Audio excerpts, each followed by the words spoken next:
Bon, ben, je vais vous montrer quelques ajustements qu'il y a sur cette machine-là. Premièrement, on a des petits doigts ici pour positionner la bouteille dans le sens horizontal. On a la plate ici qui s'ajuste en arrière pour placer la bouteille dans le sens, on va dire, vertical, XY. Fait que je vois qu'ici est bien positionné, ici aussi est bien positionné. Fait que tout est bien positionné là-dessus. J'ai ajusté ici à l'aide de ces bras-là. Vous voyez toutes les dents ici. J'ai ajusté préalablement la hauteur. On voit qu'on peut monter très haut puis aller très bas.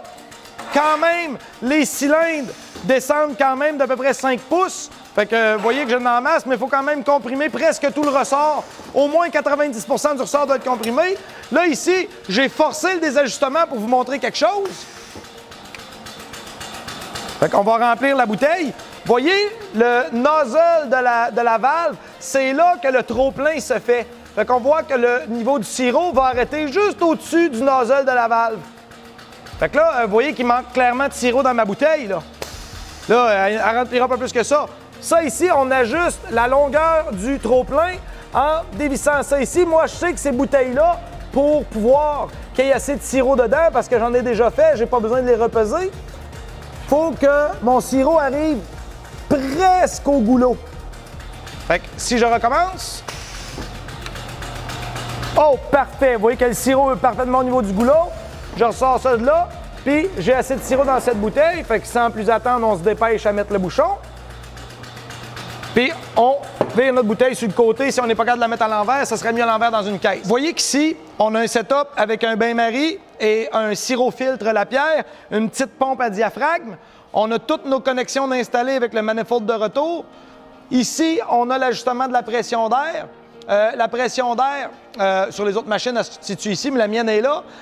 On veut être entre 20 et 40 PSI là-dessus, pas plus. Trop de pression écraserait les bouteilles, ça ferait des cycles très violents avec les cylindres. Pas assez de pression, ça pourrait faire que le sirop coulerait sur le côté du goulot ici parce qu'on ne réussirait pas à faire un bon seal. Ça pourrait être aussi parce que la tête a été mise un peu à angle. Il faut être bien perpendiculaire avec le goulot quand on ajuste la hauteur de la machine.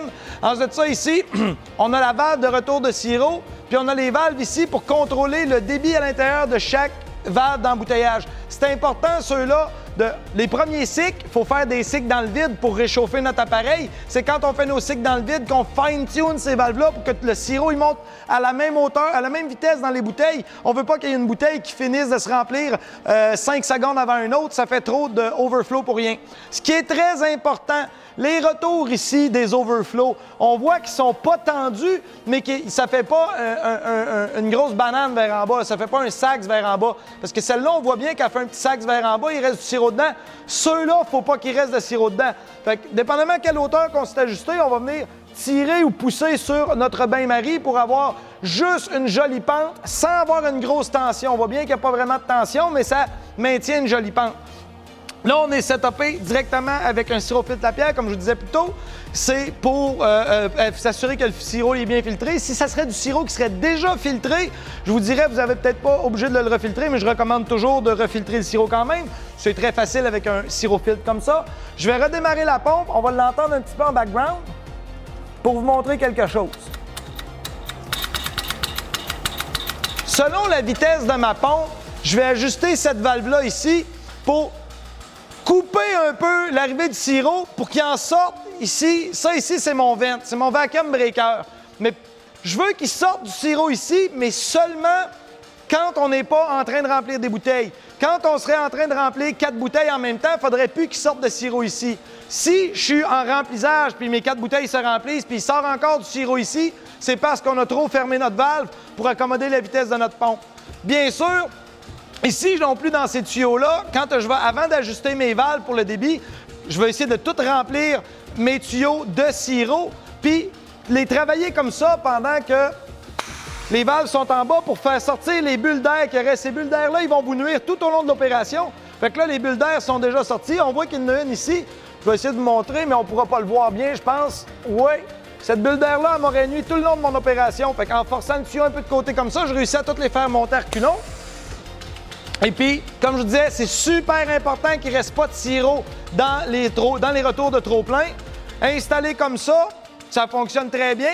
Le bain-marie pourrait être surélevé aussi pour fonctionner à gravité, mais à gravité, le défaut que ça a, c'est que les trop-pleins, bien maintenant, il faut les mettre à l'intérieur d'une chaudière, puis après ça, les remettre dans le sirotier. Fait qu'un système comme ça, avec une petite pompe à diaphragme, fonctionne très bien. Il faut s'assurer de quand même pas perdre trop de température à l'intérieur de notre sirotier. Il faut monitorer notre température comme il faut. La plupart des sirotiers ou des bains-maries vont avoir un thermomètre dessus. Je recommanderais, si vous n'en avez pas, d'en avoir un fraîchement calibré. Très important, au départ, puis je vous dirais à peu près à chaque heure qu'on utilise la machine, là, la pompe ne vire plus, mais il faudrait que ça circule pour se maintenir chaud. On a de la petite huile comme ça qui est pour contact alimentaire. Bien sûr, on veut appliquer une petite goutte d'huile, juste une petite goutte d'huile sur chacun des pistons des valves. Petite goutte, petite goutte. Craignez pas, ça n'ira pas en contact avec le sirop. J'ai un seal ici. En passant, on a des seals ici, on a un seal là, on a un autre seal ici au bout, puis on a ce gros seal bleu là. Ils sont tous disponibles. Vous pouvez aller voir, vous pouvez appeler votre représentant. On a des kits de gasquettes pour chacune des valves. Fait que bien important de mettre de l'huile là. Ensuite de ça, on veut aussi un petit coup d'huile sur notre cylindre, juste pour dire qu'on met un peu d'huile là-dessus. Fait que ça, c'est avant de commencer. En commençant, on voudrait faire quand même... Là, nous autres, on est tous ajustés puis on est tous préchauffés, mais en commençant, tout est froid ici, là. Tout ça, c'est froid. Fait que quand le sirop recircule bien, puis qu'on est sûr de notre température, on est sûr de notre densité, on est prêt à embouteiller, bien, on va vouloir faire 2 ou 3 cycles à lège, qu'on va prendre les bouteilles puis on va les revider dans notre sirotier ou notre bain-marie pour être sûr que les premières bouteilles, le sirop est bien chaud dedans, parce que ça, ici, avant qu'il y ait passé 2 ou 3 cycles de bouteilles, toutes ces parties-là vont être relativement froides. Fait qu'il faut bien les préchauffer pour être sûr que nos premières bouteilles sont à la bonne température.